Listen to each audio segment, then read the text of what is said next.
유도선 목사입니다. 오늘도 여러분과 함께 은혜 받게 되었습니다. 오늘 함께 연구할 본문은 시편 71편입니다.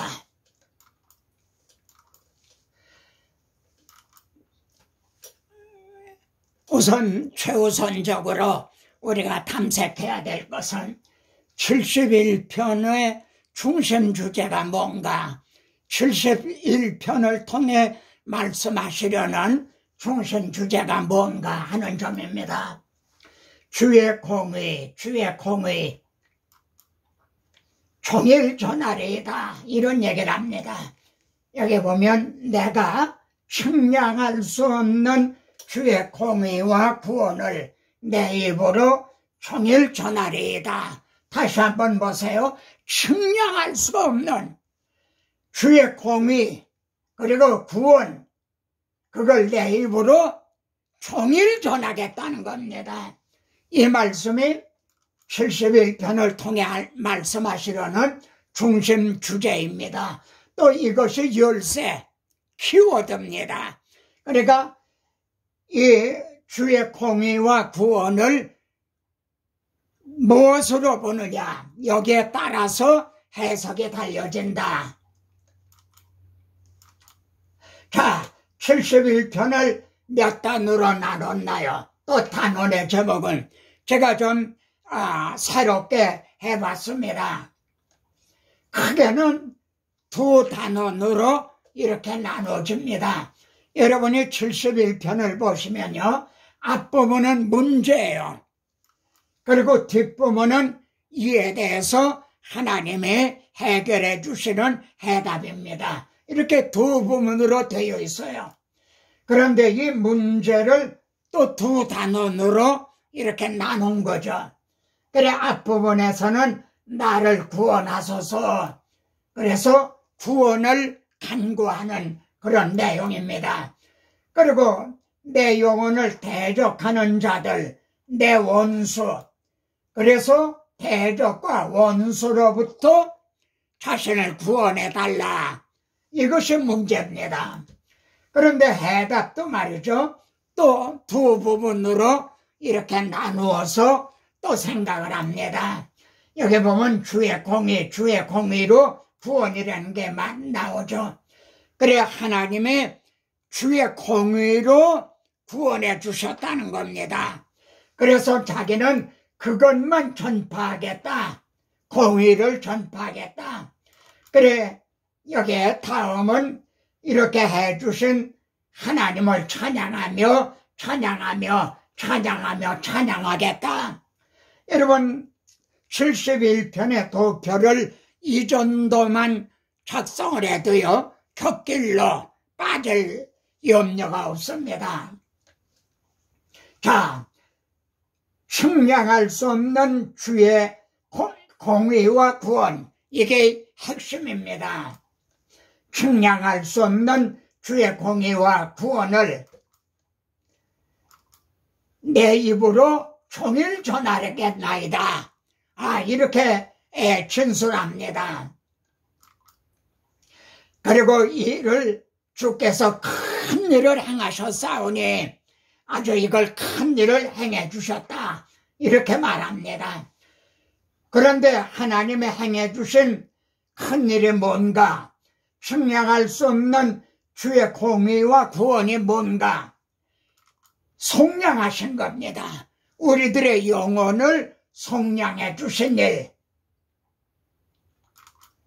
그래서 자신이 주를 찬양하리이다, 찬양하겠다, 이렇게 말씀을 합니다. 이게 71편을 통해서 말씀하시려는 이제 핵심인 겁니다.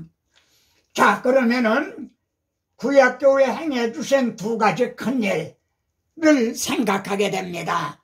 지금 시편 기자가 측량할 수 없는 주의 공의와 구원을 날마다 이걸 증언하겠다 그랬어요.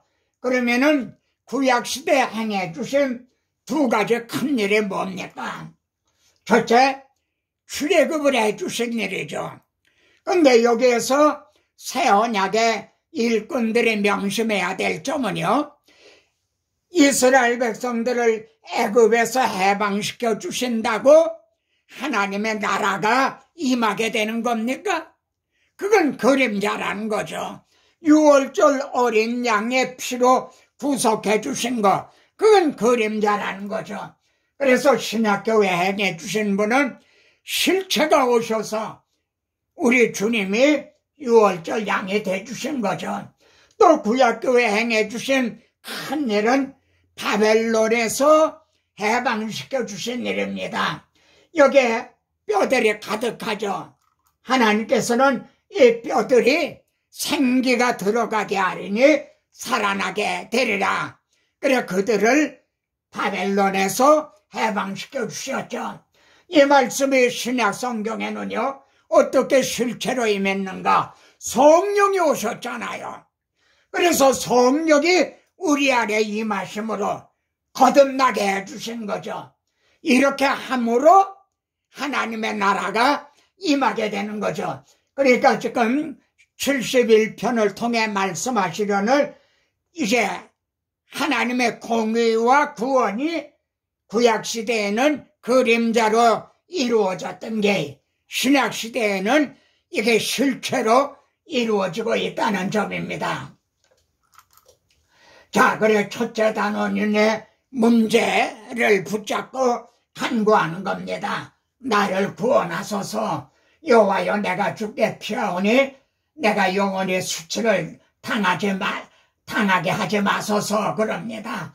주의 의로 나를 건지시며 나를 풀어주시며 나를 구원하소서. 자, 주의 의로 건져주시고 풀어주시며 구원하여 주소서. 그럽니다. 여러분, 지금 이 상황은요, 결박을 당해 있는 거예요. 매여 있는 거예요. 그런데 주의 의로 구원해 달라는 거죠. 그러니까 이 주의 의가 뭐냐? 71편에서 말씀하는 주의 공의가 뭐냐? 하나님이여, 나를 악인의 손, 곧 불의한 자와 흉악한 자의 장중에서 피하게 하소서. 흉악한 자의 장중, 손에 거기에 붙들려 있는 거예요. 결박을 당해 있는 거예요.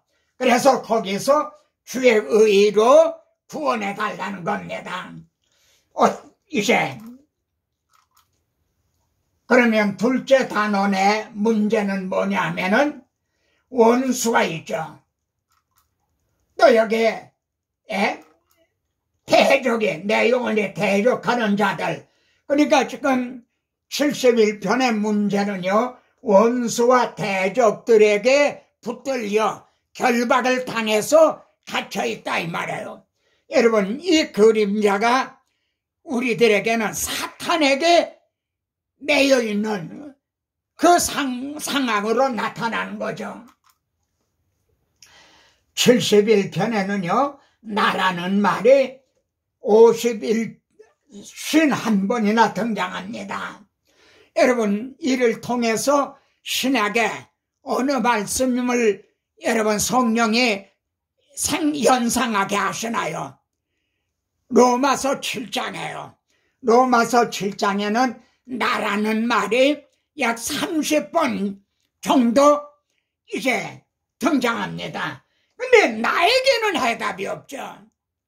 그래서 로마서에서도요, 이제 누가 나를, 이 사망에 매여있는 나를 건져주랴, 이렇게 거기서도 부르짖는 게 나오는데, 지금 시편 71편에서도 그런 문제가 이거와 동일한 겁니다.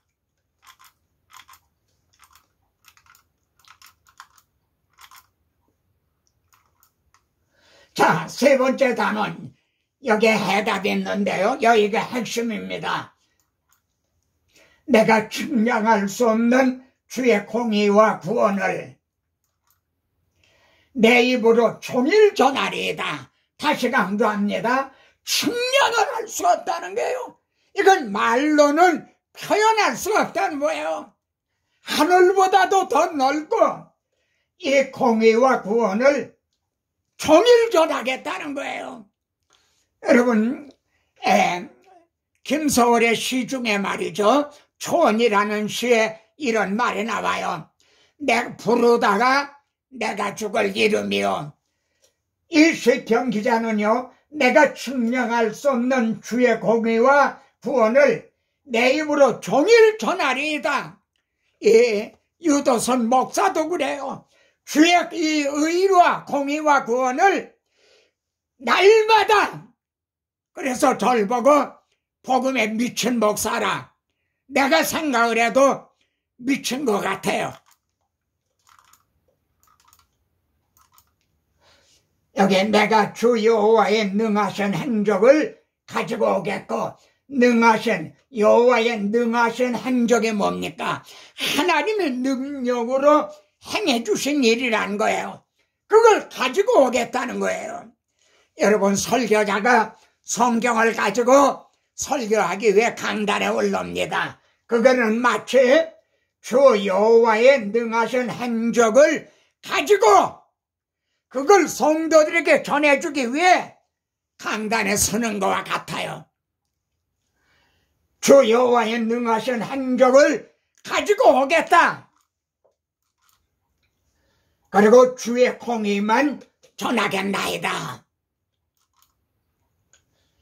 나의 혀도 종일토록 주의 의를 엎조리니 주의 의를 묵상한다는 거죠. 암송한다는 거죠. 여기 시편 71편에는요, 주의 공의, 주의 의가 이렇게 나와요. 근데 제가 원어를 찾아보니까 이 원어는 같은 거예요.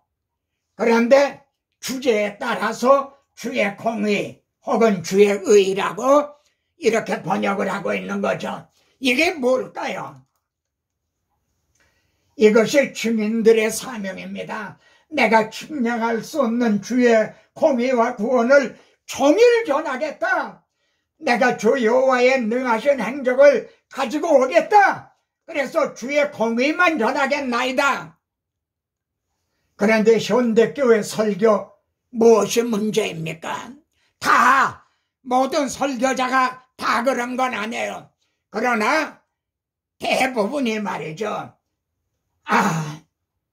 하나님의 행해 주신 여호와의 능하신 행적, 하나님의 행해 주신 측량할 수 없는 주의 공의와 구원보다는 인간이 행해야 될 인문학적인, 심리적인, 기복적인 이런 거를 더 많이 말하고 있다는 거죠. 그런데 거기에는 해답이 없다는 겁니다. 그러면은 시편 기자가 왜 이 측량할 수 없는 주의 공의와 구원만을 전하겠다는가? 공의를 나타내시면 심판이 아닌가요? 측량할 수 없는 주의 공의라고 그랬단 말이에요. 그러면 하나님이 공의를 나타내신다. 그거는 심판을 의미하는 게 아닌가요? 그런데 이 본문을 보면요, 공의와 구원을 결부시켜서, 주의 공의와 구원을 결부시켜서 말씀하고 있다는 겁니다. 참 이게 중요하죠. 자, 이 점을 로마서를 통해 보십시다. 곧 이때에 자기 아들을 십자가에 못 박을 때입니다. 자기의 의로우심을 나타내서, 이 의로우심을 나타낸 게 뭡니까? 하나님의 공의예요. 자기가 누구에게 나타냈어요? 자기 아들에게, 우리에게 나타내셔야 될 하나님의 공의를 자기 아들에게 나타내셨다. 자기 아들을 정죄하고 자기 아들을 심판하셨다는 거죠. 그래서요, 또한 예수 믿는 자를 의롭다 하려 하심이라. 그래서 구원시켜 주신 거죠. 의롭다고 여겨주셔서 하나님하고 화목하게 해주셨죠. 여기에 공의와 구원이 여기에서도 결부가 되고 있죠. 이해가 되십니까? 그러면 말해요. 복음에는 하나님의 의가 나타나서 이 말씀은 종교개혁을 이루게 한 말씀이에요. 여기에도요, 눈이 밝아진 사람은 여기에 두 방면이 있구나. 복음이 뭐냐? 하나님의 의가 나타났다는 거다. 근데 이 하나님의 의가 누구에게 나타났느냐? 자기 아들에게 먼저 나타났어요. 공의로 말해요. 그래서 두 번째는 우리를 의롭다고 여겨주시는, 그렇게 나타난 거예요. 이 두 방면을 이해가 되십니까? 만일 이해를 하셨다면 형제는 눈이 밝아진 거예요. 복음 전도자가 된 거예요. 그래서 공의와 구원의 두 방면의 이 간격을 말입니다. 그냥 담대히 전해주시기 바랍니다. 그러면은 능하신 행적과 공의를 가지고 오겠다고 그랬죠. 근데 결부시키고 있다는 점입니다. 여기에도 두 방면이 있어요. 능하신 행적과 공의에도 말해요. 내가 주 여호와의 능하신 행적을 가지고 오겠사오며 주의 공의만 전하겠나이다. 능하신 행적과 공의를 또 결부해서 말씀하고 있단 말이에요. 여러분, 이 말씀을 보세요. 출애굽 당시에는 애굽에다 공의를 나타내셨죠. 애굽의 장자들을 다 심판하셨죠. 그리고 자기 백성을 구원해 주셨죠. 이 두 방면, 바벨론에서 해방시켜 주실 때도요, 바벨론을 바사에 의해서 심판을 하셨죠. 공의를 나타내셨죠. 그렇게 하심으로 자기 백성이 바벨론에서 해방을 받게 된 거죠. 그러니까 능하신 행적과 공의, 그러면 말입니다. 주님 재림하실 때 두 방면은 어떻게 되죠? 믿지 않는 자들에게는 최후 심판이 임하게 되죠. 그러나 믿는 자들에게는 의를 위하여 박해를 받는 자들의 눈에서 눈물을 친히 닦아주시며 그들을 영접해 주시는 이 두 방면으로 나타나고 있다는 겁니다. 자, 넷째 단원에 말해요. 공의와 구원을 이렇게 공의로 구원해 주신 걸 찬양하겠다는 게 누가? 주께서 속량하신 내 영혼이. 여기에 구원 얻은 이 감사와 감격에 있는 자들이 찬양하라 내 영혼아 하면서 찬양하게 된다는 거죠. 우리에게 여러 가지 심한 고난을 보이신 주께서 성도들도 이 땅에서는 많은 고난을 당하죠. 나의 하나님이여 비파로 주를 찬양하며 주의 성실을 찬양하리이다. 수금으로 주를 찬양하리이다. 주를 찬양할 때 나의 입술이 기뻐 외치며 주께서 속량하신 내 영혼이 즐거워하리이다. 여러분, 속량받은 감사와 감격이 있습니까? 그러면은 첫째로 날마다 이 복음을 전하기를 원할 거예요. 그리고 날마다 이를 찬양하기를 원할 거예요. 71편은요, 이 점도 잘 주목해 보세요. 나로 수치를 당하게 하지 마소서. 1절에서 이렇게 시작이 됐어요. 모해하던 자들이 수치와 무한을 당함이니이다. 그리고 마치는 거예요. 이게 마지막 절이에요. 이게 또 무슨 뜻인가요? 나의 혀도 종일토록 주의 의를 작은 소리로 읊조리는 것이 비결입니다. 무슨 뜻인가 보세요. 원수가 우리들을 대적을 하죠. 정죄감에 빠지게 하죠. 그때 주의 의를 읊조리는 거예요. 의롭다 하시는 하나님이시다. 하나님께서 나를 의롭다고 여겨주셨다. 이게 주의 의를 읊조리는 이게 비결이에요.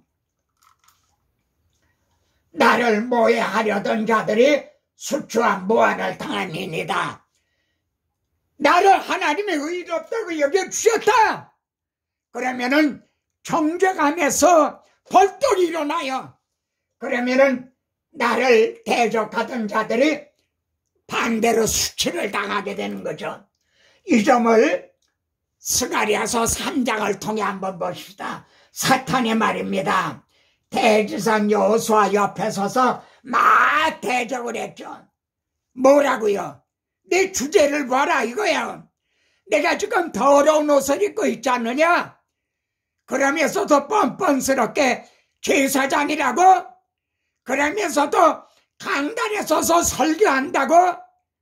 막 대적을 한 거예요. 그런데 하나님께서요, 더러운 옷을 벗기라. 그리고 벗기기만 하신 게 아니에요.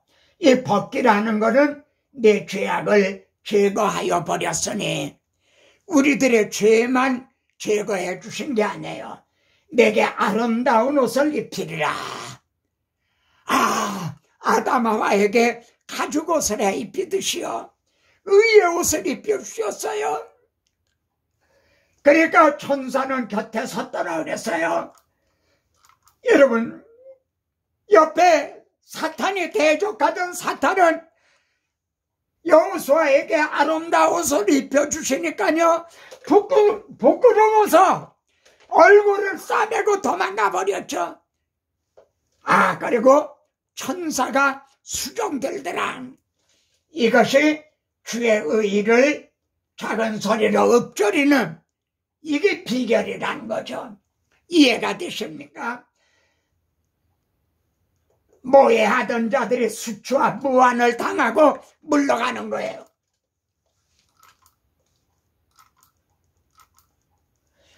본문에는 간구하는 두 가지 염려가 있어요. 하나는요, 늙을 때 나를 버리지 마세요. 참 이상하죠? 왜 늙을 때 나를 버리지 말라 그러는가요? 또 하나는 내 힘이 쇠약할 때 나를 떠나지 마소서. 이걸 제가 설명하느라고 쩔쩔 끙끙대지 않고 비유를 들어보겠어요. 우리들의 신앙이 말해요, 어느 날은 맑게 개인 날과 같은 날이 있죠. 그런데 어느 날은 막 비가 소나기가 오는 말이죠. 구름이, 먹장구름이 끼고 비가 오는 것 같은 침체가 되고 기쁨도 없어. 기도도 안 나와. 찬송도 안 나오죠. 그때가 내 힘이 쇠약할 때, 그때는 마치 주님이 떠나신 것 같아. 여러분, 나를 의롭다고 여겨주셨다. 그거에 감사야 감격도 없어. 그런데 말입니다, 하나님이 나를 의롭다고 여겨주신다는 것은 이런 비오는 내가 쇠약할 때, 내가 늙을 때, 임종머리에서, 그리고 내가 실수해서 넘어졌을 때, 그때도 필요한 거예요. 이해가 되십니까? 나를 하나님의 의롭다고 여겨주신 거는 내가 임종머리에, 그리고 내가 실수해서 넘어졌을 때 의롭다 하신 이걸 읊조리면서 벌떡 일어나는 거죠. 하나님이요, 내가 늙어 백발이 될 때에도 나를 버리지 마시며 나를 버리지 마소서 그럽니다. 그러니까 지금은 구원 얻은 것 같은데 나중에 이걸 잃어버릴지도 모른다. 이런 염려, 형제의 이런 염려가 있습니까? 사탄이 참소할 때 대적하는 비결을 한번 보세요. 71편에서도요, 나의 어머니의 배에서부터 나를 택하셨다. 이 말을 누가 어디서 했죠? 바울이 갈라디아서에서 한 거예요. 하나님께서 자기를 모태에서부터 택정하셨다. 바울만이 아니에요. 형제도요. 그런데 로마서 8장에 말해요. 하나님께서 택하신 자들을 누가 고발하리요? 누가 정죄하리요? 하나님이 택하셨어요. 택하시기만 한 게 아니라 의롭다 하시는 이는 하나님이시다. 하나님께서 나 같은 죄인을 어떻게 의롭다고 여겨주셨는가? 죽으실 뿐 아니라 자기 아들로 아들에게 공의를 나타내셔서 내 대신 죄값을 담당하게 하셨다 이게요. 근데 죽으신 게 끝이 아니라 다시 살아나셨다. 사망 권세를 이기시고 말해요. 그래서 지금 하나님 우편에서 나를 위해 간구하신다. 내 손에서 빼앗을 자가 없다 하신다. 이게 사탄이 참소할 때 이 대적을 물리치는 비결인 거예요. 주의 의를 읊조리는, 주의 의를 선언하는 이것이 비결이에요.